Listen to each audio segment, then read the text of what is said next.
안녕하세요. 주은 목사입니다. 매주 목요일 신앙서적 한 권을 추천하고 함께 은혜를 나누는 한 권의 만나 19번째 시간입니다. 오늘 함께 나눌 책은 한홍지음 다음 세대의 날개입니다. 본서의 저자인 한홍 목사님은 책 속에서 한국의 미래를 짊어질 다음 세대를 하나님이 원하시는 성경적 리더, 인격과 실력을 겸비한 리더로 세우는 방법에 대해 이야기하고 있습니다. 특별히 참 교육이란 무엇인가에 대해 질문을 던지며 그 의미와 회복에 대해 깊이 고민하고 성찰한 내용을 담고 있습니다. 저자인 한홍 목사님은 한국교회의 대표적 리더십 전문가로서 온누리 장로 리더십 스쿨과 목회자 사관학교를 책임 맡아 섬겼고 한동대 겸임교수를 역임했으며 현재 개척하신 새로운 교회의 담임 목사로 목회하고 계십니다. 목차를 살펴보겠습니다. 1부 참교육의 도전, 2부 참교육을 가로막고 있는 것, 3부 참교육의 회복, 4부 참교육의 날개. 저자는 일부 참교육의 도전에서 참교육의 시작은 비전을 심어주는 일이라고 말합니다. 입시지옥, 과도한 사교육비 지출, 하향 평준화로 황폐화된 공교육 현장 등이 학부모와 학생들을 해외로 내몰고 있는 것이다. 이런 현실에서 교사와 부모가 아이들에게 해주어야 하는 것은 무엇인가? 그것은 바로 비전을 심어주는 일이다. 그러면 그 비전이 어떤 것이어야 하는지 구체적으로 생각해보자. 첫째, 비전이란 어떤 사람이 되어 어떻게 사느냐 하는 것이다.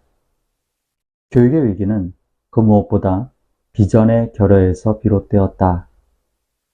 비전은 단순히 내가 어느 학교에 들어가겠다, 무엇이 되겠다로 끝나선 안 된다. 그것은 수단이지 목표가 아니기 때문이다. 제대로 된 비전이란 내가 무슨 일을 할 것이며 왜 할 것인지를 분명히 한 것이다. 거룩하고 선한 목적의식을 세워야 한다는 얘기다. 저자는 다음 세대를 교육하는 것에 있어서 가장 중요한 것은 하나님의 주권을 인정하는 것이라고 말합니다. 자녀의 인생은 하나님의 계획하신 말에 있다는 것을 기억하라는 말입니다. 우리 아이들에게 최선을 다하게끔 도전하고 격려하는 일은 물론 필요하다. 그러나 그들이 하나님의 스케줄에 맞춰서 성장할 수 있게끔 기다려주는 믿음의 느긋함도 가져야 한다. 미국의 올림픽 수영 금메달리스트인 서머 샌더스는 자신의 어린 시절을 회고하며 챔피언은 태어나는 것이 아니라 만들어지는 것이다 라고 말했다. 그녀는 자신의 부모에게 모든 영광을 돌렸는데 그녀의 부모는 한 번도 그녀에게 눈에 보이는 성공을 요구하며 스트레스를 준 적이 없었다고 한다. 게임에 이기든 지든 상관없이 그녀의 부모는 즐겁고 긍정적이고 변함없는 지원을 해줬다는 것이다. 상대성 원리를 발견한 아인슈타인이나 발명왕 토마스 에디슨, 2차 대전의 영웅이었던 윈스턴 처칠 수상 같은 경우도 어렸을 때는 읽기나 산수 같은 기본 분야에서 늦게 꽃피는 아이들이어서 기존 학교 관계자들로부터 열등생 판정을 받았었다. 그러나 그들은 다행스럽게도 훌륭한 어머니나 좋은 멘토를 만나 그들의 천재성을 발굴하고 꽃 피울 수 있었던 것이다. 늦게 꽃피는 아이에게 지나치게 획일적인 시각만 가지고 너무 성급하게 부담을 주지 말자. 사람마다 하나님의 디자인이 다르므로 늦게 꽃 피지만 기가 막히게 아름다운 꽃을 피울 아이의 가능성을 믿고 기도하고 격려하며 기다려주자. 저자는 하나님의 계획하심과 인도하심을 믿고 양육하는 부모와 교사는 그 신뢰하는 믿음을 가지고 기도하라 라고 권면합니다. 지나치게 자녀의 삶에 개입하는 것이 아니라 전적으로 하나님께 맡긴다라는 의미입니다. 아이의 평생, 그 어린아이의 전 인생을 하나님 손에 맡기는 기도는 어떤 기도인가? 그것은 첫째, 부모가 한 발 물러서서 하나님의 손이 자유롭게 아이를 빚으시도록 지켜보는 자세다. 부모들 대부분의 문제는 아이들을 위해서 뭘 해주지 않는 데 있는 게 아니라 너무 많은 것을 해주려 하는 데 있다. 특히 우리 한국의 부모들은 자녀에 대한 애착이 지나치게 많아 요람에서 무덤까지 일일이 다 챙겨주려고 하다가 오히려 아이들 인생을 망치는 경우가 많다. 아이의 평생을 하나님께 맡기지 않고 오히려 부모가 하나님 역할을 해주려는 경우가 빈번하다. 누에가 고치를 벗고 나오려고 발버둥치는 것이 안쓰러워서 껍질을 가위로 잘라주면 누에는 날개를 달고 나와서도 비틀거리며 날지 못하는 불구나비가 되어버리고 만다. 아이의 평생을 하나님께 드린다는 것은 아이가 하나님의 아이이므로 하나님의 생각을 하고 하나님의 법대로 살며 하나님이 주신 재능대로 하나님이 원하시는 곳에서 하나님이 명하신 일을 하나님의 시간이 하도록 해주는 자세다. 어떻게 보면 아이를 그냥 무책임하게 방치하는 거라는 느낌이 들지만 아무런 대책 없이 버려두는 것이 아니라 하나님의 사람으로 만들어서 책임 있는 자유인으로 살게 도와준다는 뜻이다. 부모로서 우리가 고민해야 하는 것은 아이가 왜 내 뜻대로 잘 따라오지 않을까 하는 것이 아니라 과연 하나님이 이 아이에게 원하시는 것을 내가 잘 이해하고 있을까 하는 것이다. 그러므로 자녀를 위해 기도할 때 말하기보다는 듣기를 많이 해야 한다. 하나님의 음성에 귀를 기울이면서 아이의 말, 행동, 아이의 인생에서 일어나는 사건들을 잘 관찰해야 한다. 세상이 급변하고 있다. 부모 세대가 살던 세상과는 너무나 달라져 있고 앞으로도 예측 불허로 달라질 것임을 인정하자. 그러므로 역사의 주인이시며 미래의 주인이신 하나님께 기도해서 자녀의 앞길과 방향을 결정하는 겸손과 여유를 가지도록 하자. 그것이 비전의 기도를 드리는 부모의 자세다. 저자는 하나님께 맡긴다는 것이 무책임하게 손을 놓는다는 것이 아니라 하나님의 말씀대로 기준을 가지고 양육한다라는 말임을 강조하고 있습니다. 성경은 자녀가 어릴 때부터 부모가 분명한 가르침으로 훈계할 것을 명령하고 있다. 그리고 그것은 부모의 비뚤어진 선입관과 감정에 의한 훈계가 아니라 철저하게 하나님의 말씀에 근거한 훈계여야 할 것을 말한다. 아이를 자유인으로 키우되 그 자유가 방종이 되지 않도록 분명한 선을 그어주라는 것이다. 무분별한 방목이 아닌 지혜롭고 선한 목자의 보살핌이 있는 푸른 초장에서 뻗어나갈 수 있게 해주는 것이다. 하나님의 말씀에 기초한 분명한 가치관과 비전을 아이들의 가슴에 각인시켜 놓은 다음 각자의 독특한 재능과 개성에 따라 맞춤 교육을 시키는 것이 하나님의 방법이다. 아무리 자유롭게 차를 몰아도 차선을 벗어나 달리면 사고가 난다. 그러므로 획일적인 주입식 교육이나 무책임한 자유방임식 열린 교육, 이 양극단은 모두 바람직한 것이 좀 아니다.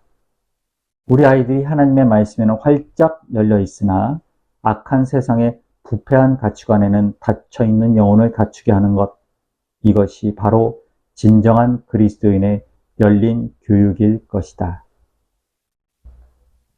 신앙 위에서 양육한다는 것은 세상 속에서 하나님의 백성답게, 자녀답게 살아가도록 인도하는 것입니다.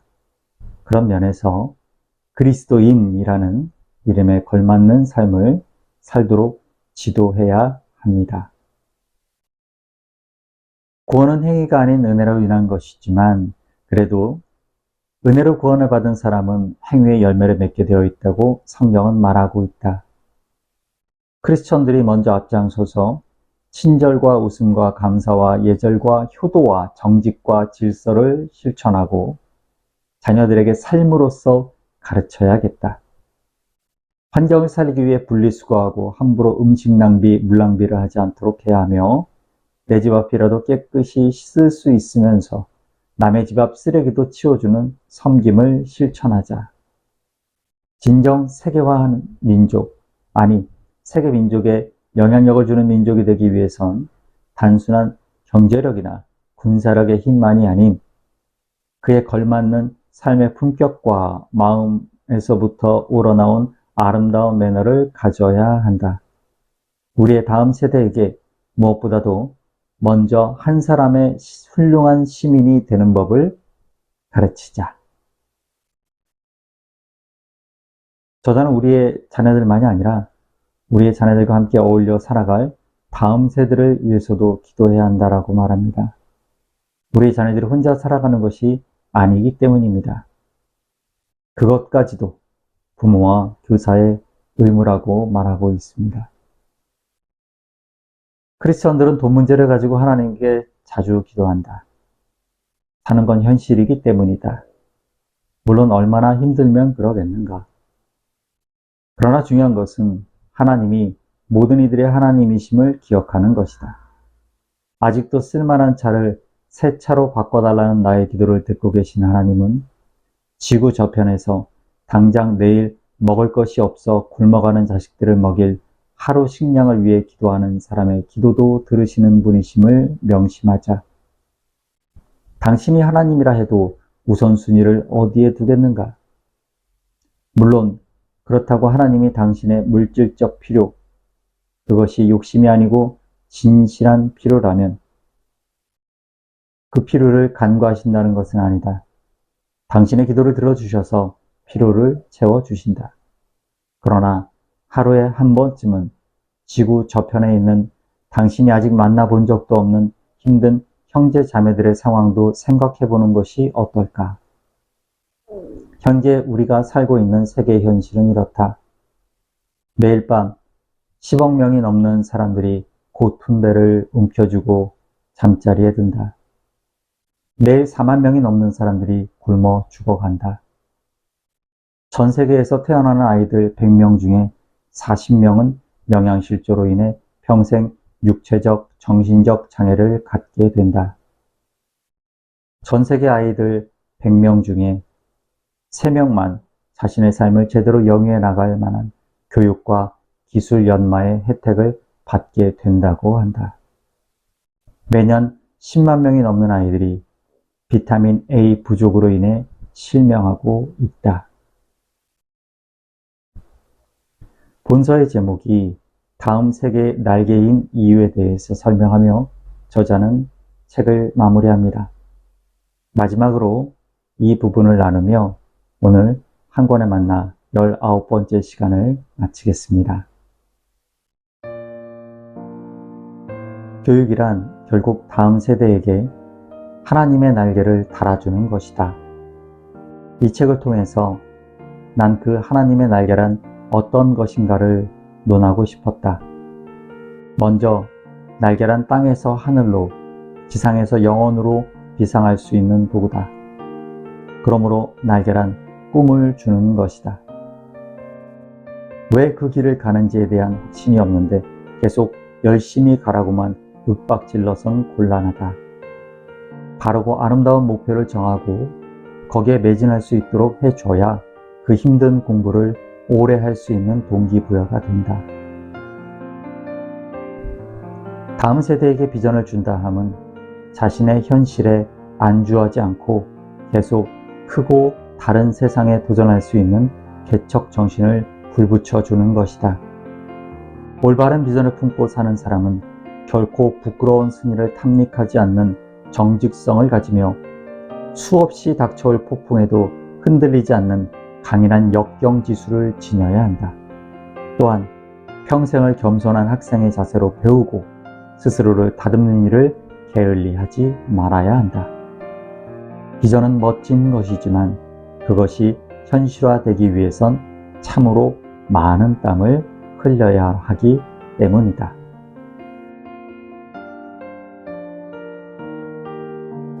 오늘부터 청소년 캠프가 시작되었습니다.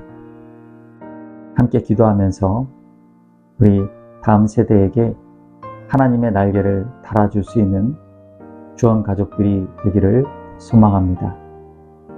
좋은 저녁 되시고요. 교회에서 뵙겠습니다. 감사합니다.